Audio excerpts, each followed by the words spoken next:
राजपुर नाम के एक छोटे से कस्बे में अनिकेत नाम का एक सादा सा लड़का रहता था। उसका परिवार बहुत संपन्न नहीं था, फिर भी उसके माता पिता उसे अच्छे संस्कार देना कभी नहीं भूलते थे। अनिकेत पढ़ाई में तो ठीक ठाक था, पर उसमें दुनिया के बारे में जानने की जिज्ञासा बहुत थी। वह हमेशा सोचता रहता कि जीवन में बड़ी सफलता पाने के लिए सबसे महत्वपूर्ण चीज क्या है, पैसा, समझदारी या मेहनत। एक दिन उसके स्कूल में एक नए शिक्षक आए, राघव सर। वे सिर्फ पढ़ाते नहीं थे, बल्कि बच्चों को जीवन की सीख भी देते थे। पहले ही दिन उन्होंने घोषणा की कि सप्ताह के अंत में एक छोटा सा जीवन प्रयोग दिया जाएगा। सभी बच्चे उत्साहित थे, लेकिन किसी को नहीं पता था कि प्रयोग क्या होगा। शुक्रवार को राघव सर कक्षा में एक छोटा सा कपड़े का थैला लेकर आए। उन्होंने धीरे धीरे थैला खोला और उसमें से एक चमकदार काला पत्थर निकाला जो कांच जैसा दिखाई देता था, पर असली पत्थर था। उन्होंने कहा, ये पत्थर बहुत मूल्यवान है, लेकिन इसकी कीमत सिर्फ देखकर कोई नहीं बता सकता।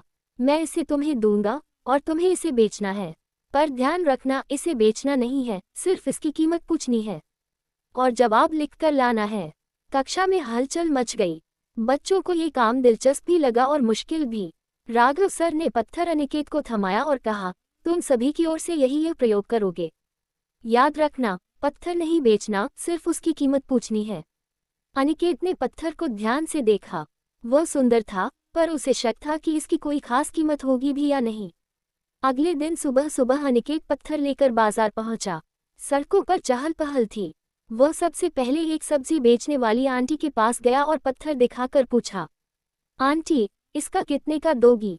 आंटी ने हंसते हुए कहा, अरे बेटा, ये तो शो पीस लगता है, दे दूंगी 20 रुपये। अनिकेत ने मन में नोट किया 20 रुपये। वह आगे बढ़ा और एक मिट्टी के बर्तन बेचने वाले के पास गया। उसने पत्थर को गौर से देखा और बोला, ये तो अच्छा डेकोरेशन पीस लगता है, 50 रुपये दूंगा। अनिकेत ने ये भी नोट कर लिया, 50 रुपये। इसके बाद वह एक ज्वेलरी शॉप में पहुंचा। दुकान की चमक देखकर ही वह थोड़ा नर्वस हो गया, पर उसने हिम्मत जुटाई और पत्थर दिखाते हुए पूछा, सर, ये कितने में खरीदेंगे? जौहरी ने चश्मा लगाकर पत्थर को ध्यान से देखा, फिर कहा, ये तो कुछ खास लगता है, इसका कट अलग है, मैं 500 रुपये दूंगा। अनिकेत चकित रह गया। जिसे सब्जी वालों ने 20 रुपये कहा, उसे जौहरी 500 रुपये दे रहा था। वह और आगे बढ़ा और एक रत्न विशेषज्ञ की दुकान पर पहुंचा। बूढ़े रत्न विशेषज्ञ ने जैसे ही पत्थर को हाथ में लिया, उसकी आंखें चमक उठी। उन्होंने कहा, बेटा, ये साधारण पत्थर नहीं है, ये ब्लैक ऑब्सिडियन का दुर्लभ टुकड़ा है। इसके असली खरीदार को मिलने पर यह 50,000 रुपये तक में बिक सकता है।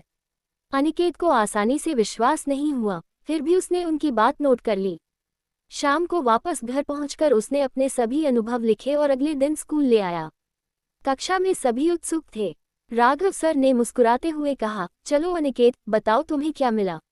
अनिकेत ने अपनी डायरी खोली और बोला, सब्जी वाली आंटी ने 20 रुपये दिए, मिट्टी के बर्तन वाले ने 50 रुपये, जौहरी ने 500 रुपये और रत्न विशेषज्ञ ने कहा कि इसकी कीमत 50,000 रुपये तक हो सकती है। कक्षा में खलबली मच गई। सब हैरान थे कि एक ही पत्थर की इतनी अलग अलग कीमतें कैसे हो सकती हैं। तभी राघव सर खड़े हुए और बोले, यही तो मैं तुम्हें समझाना चाहता था, दुनिया तुम्हारी कीमत तय नहीं करती, बीच में बस ये फर्क होता है कि तुम किसके सामने खड़े हो। सब्जी वाली आंटी को रत्नों की पहचान नहीं, इसलिए उसे पत्थर बेकार लगा। जौहरी ने थोड़ा मूल्य जाना, इसलिए उसने 500 रुपये कहे, लेकिन असली कीमत रत्न विशेषज्ञ ही जान सकता था। वे आगे बोले, इसी तरह जीवन में भी कुछ लोग तुम्हें कम आंकेंगे, कुछ लोग थोड़ा ज्यादा, लेकिन तुम्हारी वास्तविक कीमत सिर्फ वह व्यक्ति समझ सकता है जो तुम्हारी क्षमता पहचानता है। इसलिए कभी खुद को कम मत समझो और नहीं दूसरों के शब्दों से अपनी पहचान तय होने दो। अनिकेत यह बात गहराई से समझ गया।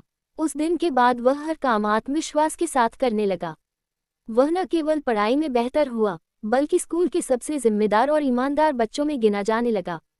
आखिरकार उसने समझ लिया था, सच्ची कीमत उस पत्थर की नहीं, आपकी योग्यता की होती है, और सही पहचान मिलकर ही चमक निकलती है। मॉरल, आपकी असली कीमत वही व्यक्ति पहचानता है जो आपके अंदर छिपी क्षमता को देख सके। दूसरों के आंकलन से खुद को कभी कम मत समझिए।